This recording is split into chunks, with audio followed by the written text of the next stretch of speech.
Hello. Hello. कोण बोलताय आपण? पाहिजे. तुम्ही कोण बोलताय? शांत बसा, नीट सांगा. बापा बापा बापा बापा बापा, हे असं कोणतं बोल नाही. कोण बोलताय तुम्ही? अहो, मी पोलीस स्टेशन मधून बोलतोय, PSI. तुम्ही कोण बोलताय? तुमचं काय नाव आहे? Sorry sorry sorry sir, Karishma बोलते मी. बोला की, काय झालं? काय झालं म्हणजे? अगोदर तसं का बोलाल तुम्ही? अहो सर, ते कोणाचे फोन येतात ना, त्याच्यामुळे. बोला की, कुठून बोलतायत? कोणाचेही फोन येतात म्हणजे? अहो सर, सॉरी. ठीक आहे, चुकलं माझं. नाही नाही, आता मला काय माहिती फोनवर कोणी. कोणाचेही फोन येतात म्हणजे तुम्ही गांजा सप्लायर करता का, ड्रग्स सप्लायर करता का, 2 नंबरची धंदे करता? अहो, असं काय बोलताय सर? आता कोणाचं मला वाटलं रॉंग नंबर असेल, म्हणून मी बोलली अशी. बरं, असू द्या. ती लवकरात लवकर पोलीस स्टेशनला या तुम्ही. आता मी काय केलं हो सर? काय केलं नाही? गुन्हा करायच्या अगोदरच विचार करायचा असते. पण मी केलं तरी काय? मला सांगा तर खरं. मला भीती वाटायला लागली. भीती वाटाली म्हणजे? गुन्हा करताना भीती वाटत नाही का? या तुम्ही लवकरात लवकर पोलीस स्टेशनला. कुठल्या पोलीस स्टेशनला यायचं? आणि मी केलं तरी काय? काय केलं काय तुम्ही? केलंय ते तरी सांगा. काय केलं म्हणजे? करायचं तुम्ही, विचारायचं आम्हाला रिटर्न. अहो सर, खरंच सांगते, मी काही गुन्हेगारी शाखामध्ये नाहीये गुन्हा करायला. फर्स्ट टाइम असं मला फोन आलेला आहे की मी गुन्हा केलेला आहे. म्हणून मी विचारते की मी काय गुन्हा केला. म्हणजे मला ऍड्रेस द्या, कोणत्या पोलीस स्टेशनला यायचंय तिथं. मी येते, त्याच्यासाठी काही प्रॉब्लेम नाही. पण मी काय गुन्हा केलाय तेवढं सांगा मला फक्त. काय गुन्हा केला म्हणजे अजून रिटर्न तुम्ही पोलिसालाच प्रश्न विचारणार का? अहो सर, पण मग मला अधिकार आहे विचारायचा मी काय गुन्हा केलाय. म्हणजे आम्ही चोर? आम्ही चोर आहोत? अहो सर, तसं नाही म्हणायचं मला. पोलीस भरतीची तयारी मी पण दिलेली आहे. एवढे तरी मला कानून कायदे माहिती आहे की आरोपीला जर पकडण्यात आलं तर त्याला म्हणजे विचारायचा हक्क आहे की मी काय गुन्हा केलेला आहे. नाही नाही, तुम्ही पोलीस भरती केली आहे ना, तिथं आम्ही चोर आणि तुम्ही पोलीस भरती करणारे रिअल पोलीस. बस का आता तर? अहो सर, तसं नका बोलू प्लीज. रिक्वेस्ट आहे तुम्हाला. मला सांगितलं तर बरं होईल की नेमकं गुन्हा काय केलंय मी. काय नाही, तुम्ही या पोलीस स्टेशनला आल्यावर तुम्हाला सांगतो काय गुन्हा केलाय ती. मी नाही येऊ शकत सर. मला आतमध्ये टाकलं तर माझ्या पोराच्या मागं कोण आहे? मला पोरगा आहे. माझ्या मागं कोणी फॅमिली नाहीये मला सोडवत बसायला. मला सांगा तुम्ही, मी काय गुन्हा केलाय मला सांगा, मग येते मी. नाहीतर सापळवत बसा मला मग तुम्ही. नाही, तुम्ही असं येणार नाही. मला आता जाळीची गाडीच पाठवावं लागेल तुमच्या लोकेशनला. अहो पण सर, मी प्रेमाने चांगलं विचारते मी काय केलंय. तुम्ही सांगतच नाही म्हणल्यावर मग मी काय बोलणार आहे सांगा बरं. नाही नाही, ती प्रेमाचं नाव काढायचं ना बरं का. माझा प्रेम या शब्दावरचा विश्वास उडालाय. अहो सर, म्हणजे चांगल्याने विचारते असं म्हणते मी. चांगल्याने विचारते तुम्हाला की मी काय गुन्हा केलाय, मग येते की मी. पण मला गुन्हा तर सांगा माझा. अहो मॅडम, मोहिनी हजारेला ओळखता का तुम्ही? हा, ती तर बहीणच आहे माझी. त्यांनी तुमच्यावरती पोलीस कंप्लेंट केलेली आहे. लवकरात लवकर तुम्ही पोलीस स्टेशनला येऊन तक्रार मिटवा. आता बाई, मोहिनीताईने काय कंप्लेंट केली माझ्यावर? असं होऊ शकत नाही. अहो ती माझ्यावर कंप्लेंट करू शकत नाही. अहो, तुमची खूप दिवस झालं भेट झाली नाही, गाठ पडली नाही, त्याच्यामुळं पोलीस कंप्लेंट त्यांनी केलेली आहे. तारखेच्या निमित्तानं तर तुम्ही कोर्टात येऊन भेटचाल. अरे देवा, कोण बोलतय बाबा? मला येड्यात काढायचे कामं चालू आहेत का काय? नाही नाही, वेळेत आम्ही काढत नाही. या तुम्ही लवकरात लवकर पोलीस स्टेशनला या, ना तर आम्हाला गाडी पाठवावं लागेल. अहो सर, पण असं कसं होऊ शकते? ती बहीण आहे माझी, ती कशाला माझ्यावर कंप्लेंट करणार? आणि परत जे तुम्ही बोलले आता की अशा ना याच्याने भेट तर होईल, तर ते मला जरा हे वाटते, काहीतरी गडबड वाटते. तुम्ही पोलिसच आहात का खरं? अहो, तुम्ही काय म्हणताय? ती माझी बहीण आहे, ही माझी बहीण आहे. ही तर ह्या समाजात, ह्या जगात आजकाल कोण कुणाचं नाही. अहो सर, पण असं कोणी गुन्हा दाखल करत असतं का भेट होत नाही म्हणून? मग काय होतंय? त्यांची गुन्हा दाखल करण्याची नोंद आहे ना, त्याच्यामुळे आम्हाला घ्यावं लागतं. आम्हाला आमची कामं करावं लागतात. द्या बरं मोहिनीताईकडे. त्या इथं कशाला राहतात? त्यांनी कंप्लेंट नोंदवून गेल्या त्यांनी घरी. अच्छा, मी करते बरं, मोहिनीताईला फोन करते मी. म्हणजे रिटर्न आम्हाला प्रश्न विचारलो का? अहो सर तसं नाहीये, पण असं असं कोणी कंप्लेंट टाकणार आहे का बरं भेट होत नाही म्हणून? मला फोन करायचा ना तिने डायरेक्ट भेटत नाही म्हणून. आता ते तुमचा पर्सनल मॅटर आहे, तिथं आम्ही त्यात काय करू शकतो? अहो सर मला काही उमजना झालंय, माझं डोकं चक्रावतंय. तुम्ही एक तर कोण बोलताय ते सांगा, नाहीतर मग असं काही मोहिनीताई करू शकत नाही. नाही तर मग काय मॅटर आहे ते खरं खरं बोला, मला चक्कर यायला लागले. जरा ते ग्लुकोजचं पाणी प्या की चक्कर यायची नाही. अहो कोण बोलताय तुम्ही सांगा ना. अहो, काय असं बोलतात का पोलीसवाले?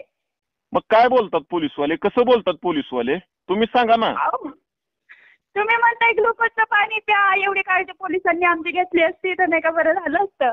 अहो पोलीस हे जनतेचा सेवक आहे आणि जनतेची सेवाच करतो आम्ही. हो बाबा, पण मग एखाद्या आरोपीला फोन लावलाय तुम्ही, त्या आरोपीला ग्लुकोज पाणी प्या म्हणताय तुम्ही. धन्यवाद धन्यवाद सर. म्हणजे पोलिस का आरोपीला नुसतं असं छेडच करतात का? पोलिसाला क्यू नाही का? तसं नाही हो सर. हा ठीक आहे बाबा, पण मग सांगा तुम्ही कोण, खरंच काय नाव आहे तुमचं? ती या तुम्ही पोलीस स्टेशनला या, आल्यावर सांगतो. उगा कशाला तुम्ही तिथं बसून पकार लागला? मी तर येणार नाही बघा पोलीस स्टेशनला. मला माहिती मी काही गुन्हा फिना केलेला नाहीये, त्याच्यामुळे मी येणार नाही. तुम्ही शोधत बसा मला. मग आम्हाला पोलीस गाडी पाठवावं लागेल, जाळीची गाडी बेड्या ते चालतंय मला, ते मी येईल, आरामात येईल तुमच्या गाडीमध्ये. मी घरापासून पायी पायी चालत येऊ शकत नाही. तुमच्यासाठी स्कूटी पाठवू का? नाही, हेलिकॉप्टर पाठवला तरी चालतंय. म्हणजे आता तुम्ही आमची चेष्टा करायला का मी तुमची चेष्टा करा? अहो सर, मग तुम्ही सुरुवात केली, तुम्ही चेष्टा केली माझी. मला म्हणताय ग्लुकोजचं पाणी पे, मग मी थोडीशी मस्ती केली तर मला राग येतो. हो हवालदार देशपांडे, गाडी काढा आपली. बापरे, या लवकर, वाट पाहते मी. चलतंय तेवढं ती शरबत पण करून ठेवा घरी, जरा ऊन जास्त पडलंय ना. पर ते माझ्या पोराचं नियोजन लावून ठेवा, मी जेलमध्ये गेल्यावर माझ्या पोराचं कसं व्हायचं? ती तुमचा पर्सनल मॅटर आहे, ते आम्हाला सांगू नका ना, आमच्या डोसक्याचं खुराक वाढवू नका. मग तुम्ही तिकडून कोको कोल्याच्या बाटल्या घेऊन या इकडं. कूल राहील तुमचं डोकं जरा पेलं की. म्हणजे तुम्ही जास्तच शहाणपणा करताय आता वरचीवर. अहो तुम्ही म्हणले की शरबत बनवून ठेवा, मग मी म्हणते आम्ही आमचं काम करतो. तुम्हाला म्हटलं माझ्या पोराची सोय लावा, तर तुम्ही म्हणता तुमचं काम तुम्ही बघा. मग तुम्ही म्हणताय सरबत करून ठेवा, मग तुमचं तुम्ही बघावं की. अहो तुम्हाला असं म्हणजे काय थोडं मॅनर्स वगैरे आहे का नाही? तुम्हाला आवाज वगैरे ओळखू येते का नाही? नवीन नंबरवरून केलाय.